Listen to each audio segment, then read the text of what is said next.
15 साल से मुख्यमंत्री नीतीश कुमार बिहार को कितना आगे लेकर गए हैं, ये बात बिहार की जनता अब समझ चुकी है। और अब वो वक्त आ चुका है कि बिहार की जनता को नीतीश कुमार अपने 15 सालों के कामकाज का हिसाब दें। लेकिन ये क्या, नीतीश कुमार तो उससे भी पीछे जा रहे हैं। उन्हें खुद नहीं समझ आ रहा कि वो 15 सालों में अपना क्या क्या काम गिनाए। बहरहाल अभी वक्त जब था कोरोना के समय पूरे बिहार की रक्षा करने का और बिहार वासियों की मदद करने का, तब नीतीश कुमार अपने घर में बैठे रहे। और जब विपक्षी दल नीतीश कुमार के गायब होने पर सवाल पूछते रहे, तो भी वो चुप बैठे रहे।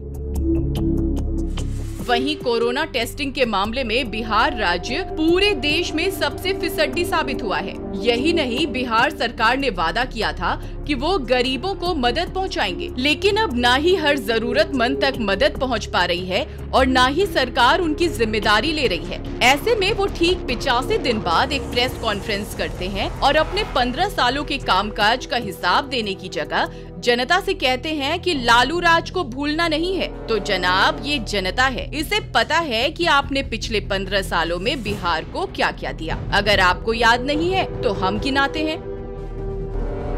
बिहार को आपने पिछले 15 सालों में धोखे पर धोखे दिए हैं। आप लोकतंत्र के हत्यारे साबित हुए हैं। आप जिस बीजेपी के विरोध में आरजेडी के साथ चुनाव लड़ते हैं, उसी बीजेपी की गोद में जाकर वापस बैठ जाते हैं। यही नहीं, आपने तो नरेंद्र मोदी को गुजरात का सबसे बड़ा गुनहगार बताया था और कहा था कि आप उनके नेतृत्व में कभी काम नहीं करेंगे। लेकिन आपकी जुबान को क्या हुआ? आप बैठ गए ना बीजेपी की गोद में।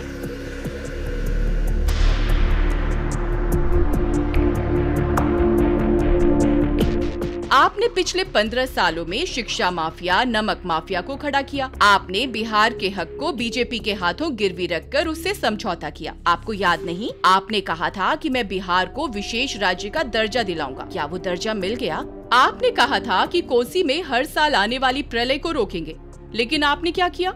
कोसी में बाढ़ के नाम पर लोगों ने सिर्फ पैसे बनाए, कोई स्थायी समाधान नहीं निकाला। आपने कहा था कि बिहार में अपराधियों पर लगाम लगाएंगे, लेकिन यहाँ तो आपके विधायक के गुर्गे घर में घुसकर नरसंहार कर रहे हैं।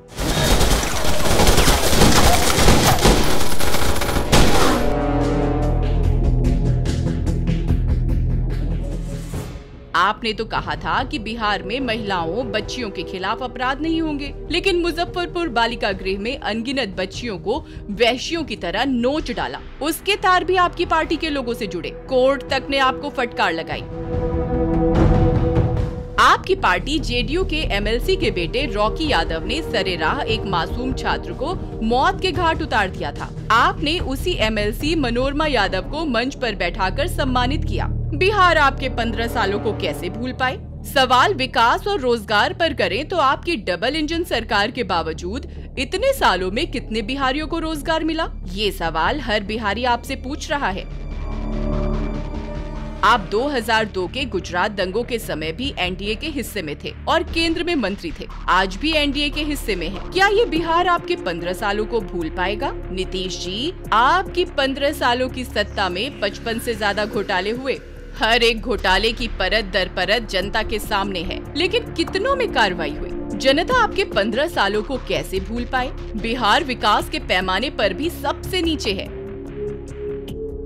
सबसे ज्यादा पलायन बिहार से है। आप सच कहते हैं नीतीश जी, पिछली बातों को और पिछले 15 सालों को बिहार कभी नहीं भूल पाएगा। और अब समय आ गया है जब बिहार और बिहार की जनता आपसे हिसाब ले रही है। तो आप अपने घर में बैठे हुए हैं और वर्चुअल रैली कर रहे हैं। लोगों तक मदद नहीं पहुंच रही है, लेकिन आपके और आपके नेताओं के भाषणों के लिए एलईडी जरूर पहुंच रही है। ऐसे में जनता आपके 15 सालों को कैसे भूल पाए, ये आप ही बता दीजिए।